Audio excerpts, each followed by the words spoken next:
Hi folks, Dan the Wolfman here. Today I want to talk about 357 Magnum, the people that carry them, and their ballistics stopping power, if you will. Empty firearms.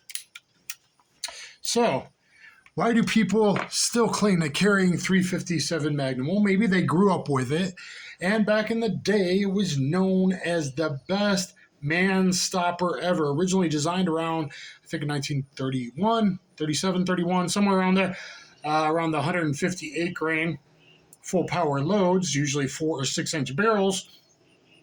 And then when law enforcement switched to the 125 grain semi-jacketed hollow point made by Federal or Remington, they got amazing one-shot stops. They shot bad guys and boom, like a lightning bolt hit them is what everyone said. So a lot of people carry that over because they realize that most times you just have to defensively display a weapon like 3.5 million times a year and only have to shoot 268 times a year. But if you do got to shoot, you want the most stopping power to stop their deadly actions from trying to kill you right away. Now, I live in major cities or near major cities where there's a lot of violent crime and a lot of multiple bad guys, and that's going up exponentially.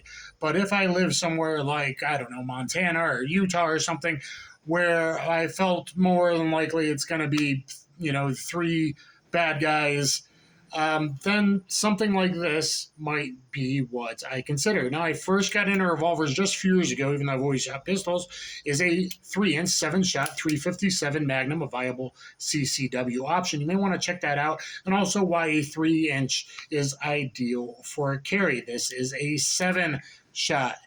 And I do have a video comparing the two, the Ruger GP100 Talo Edition versus the Taurus 692 multi-caliber. You may want to check those out in their individual unboxing and reviews as well. So if a guy's good with a revolver, is that good enough? It's probably good enough. Now, typically, I don't feel comfortable unless it's like 9 rounds of 45, 11 rounds of 40, or 13 rounds of 9mm. Because ballistically, there is a difference, and anyone that tells you differently is repeating hearsay and has no idea about ballistics, human anatomy, math, to actually figure out tissue crush, etc. 45 HST is going to have the most tissue crush. But yet, 357 Magnum and later 357 SIG were extremely, extremely effective.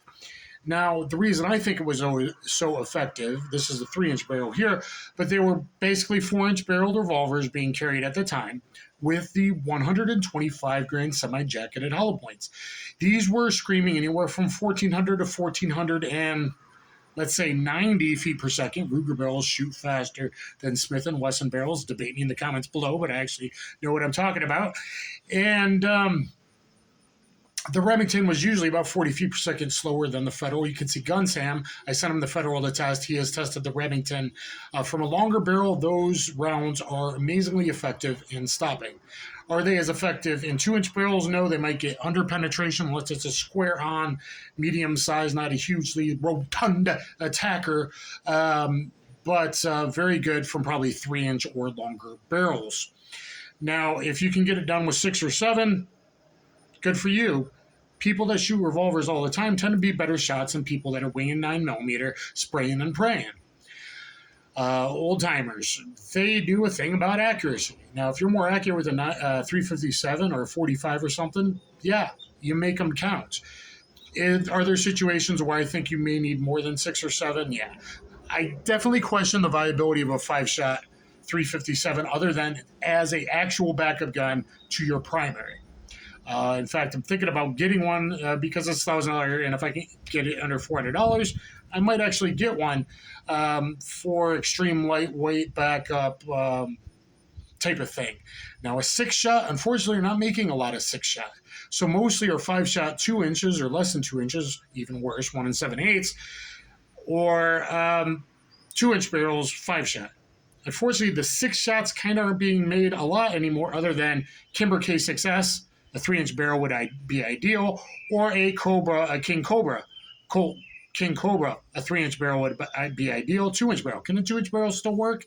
Yeah, with particular loads, like a XPB 125 grain, a full copper load that expands huge, 1,250 feet per second under the 2-inch barrel. It's still better than most 9mm loads.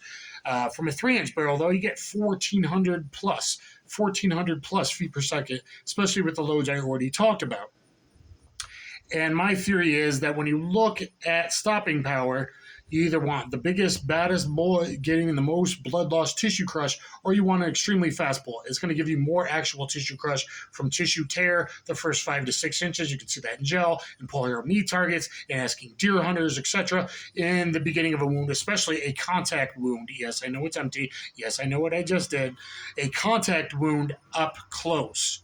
It's going to, all that unburnt gunpowder is going to burn going through the flesh. But even if not, the high velocity does tear tissue in the first few inches before the velocity and the momentum gets lost.